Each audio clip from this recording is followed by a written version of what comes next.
Hi అండి, అందరికీ నమస్కారం. Welcome back to our YouTube channel. ఈ రోజున వచ్చేసి మన తెలంగాణలో ఉన్న ఆసరా పెన్షన్దారులకు అయితే ఒక మంచి శుభవార్త అని చెప్పుకోవచ్చండి. ముఖ్యంగా ఆసరా చేయుత పథకం ద్వారా గతంలో ఏదైతే హామీ ఇచ్చారో ఆ హామీ ఇచ్చిన విధంగానే ఆసరా చేయుత పథకం ద్వారా వచ్చేసి వృద్ధులకు మరియు ఒంటరి మహిళలకు 4016 రూపాయలు, అలాగే వికలాంగుల సోదరులకు అయితే 6016 రూపాయలు వచ్చేసి మన రాష్ట్ర ప్రభుత్వం అయితే ఇవ్వడానికి అయితే ముందుకైతే వచ్చేసిందండి. ఈ రోజున వచ్చేసి ఆసరా పెన్షన్దారులకు అయితే డబ్బులు తమ అకౌంట్లో అయితే జమ చేస్తున్నారండి. కాబట్టి మొత్తానికి ఎంతమందికి వస్తుంది, అలాగే గతంలో ఎంతమందికి అయితే వచ్చాయి, అలాగే ఎంతమంది వరకు ఆపివేయడం జరిగింది, అలాగే మనకు ఎవరెవరికి వస్తుంది మన పెన్షన్దారులకు అయితే అని అడుగుతున్నారండి. మొత్తానికి అయితే ఈ రోజున అన్ని డౌట్స్ అయితే క్లియర్ చేసుకున్నాము. మొత్తానికి ఈ వీడియోని ఎక్కడ స్కిప్ చేయకుండా పూర్తిగా చూడండి. మరిన్ని అప్డేట్స్ కోసం ముందుగా మా ఛానల్ని సబ్స్క్రైబ్ అయితే చేసుకోండి.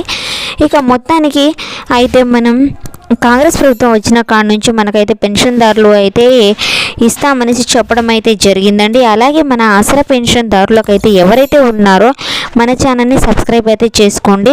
ఇక మన తెలంగాణలో ఉన్న ఆసరా పెన్షన్దారులకు అయితే ఈ ఆసరా చేయుత పథకం కొత్తది ఏదైతే ఉందో దీని ద్వారా అయితే మనకు డబ్బులు అయితే ఇస్తున్నట్లు గతంలో మన సీఎం రేవంత్ రెడ్డి గారు అయితే చెప్పడం అయితే జరిగిందండి.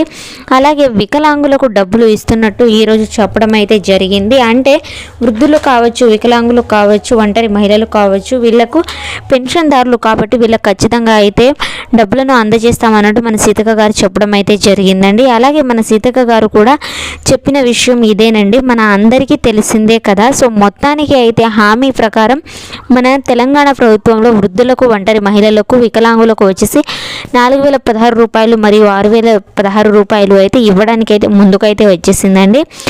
ఏదైతే హామీలు ఇచ్చామో హామీ ప్రకారం అయితే ఖచ్చితంగా అయితే డబ్బులను వారి అకౌంట్లో అయితే వేసే తీరుతామన్నట్టు మన సీతక్క గారు అయితే చెప్పడం అయితే జరిగిందండి. ఇక ఎలక్షన్లు రాబోతున్నాయి, ఎలక్షన్ల కన్నా ముందే మేము ఖచ్చితంగా అయితే డబ్బులను పంపిణీ చేస్తామన్నట్టు మన సీతక్క గారు అయితే చెప్పడం అయితే జరిగిందండి. ఇక మీరు ఎలాంటి బాధలు పడాల్సిన అవసరం అయితే లేదండి. ఈ నెల మొదటి నుంచి అయితే డబ్బులను ఇస్తామంటూ చెప్పి ఇన్ని రోజులు ఆపివేయడం జరిగింది. మొత్తానికి మమ్మల్ని మన్నించండి, ఈసారి ఇచ్చే తీరుతామన్నట్టు మన సీతక్క గారు అయితే చెప్పడం అయితే జరిగిందండి. ఎందుకంటే మన పెన్షన్దారులు చాలా వరకు వృద్ధులు కావచ్చు, ఒంటరి మహిళలు కావచ్చు, వారికి అందరి అందుబాటులో లేక వారు చాలా వరకు అయితే డబ్బుల గురించి వారు హాస్పిటల్కి చూపించుకునేందుకు వారికి డబ్బులు కొంచెం ఇబ్బందులు ఉన్నాయనేసి మన పెన్షన్దారులు అయితే చెప్పడం అయితే జరిగిందండి. దానికి సంబంధించి అయితే మన సీతక్క గారు అయితే ఒక అప్డేట్ అయితే ఇచ్చారండి. ఎలాంటి ఇబ్బందులు పడాల్సిన అవసరం అయితే లేదు, ఎందుకంటే ఆ ఇబ్బందులను తొలగించడానికి మేము ఖచ్చితంగా అయితే ఆసరా పెన్షన్ని అయితే పంపిణీ చేస్తామంటూ చెప్పడం అయితే జరిగిందండి. మరిన్ని అప్డేట్స్ కోసం మా ఛానల్ని తప్పకుండా లైక్ అండ్ షేర్ చేసి సబ్స్క్రైబ్ చేస్తారని కోరుకుంటున్నాము. Thanks for watching video.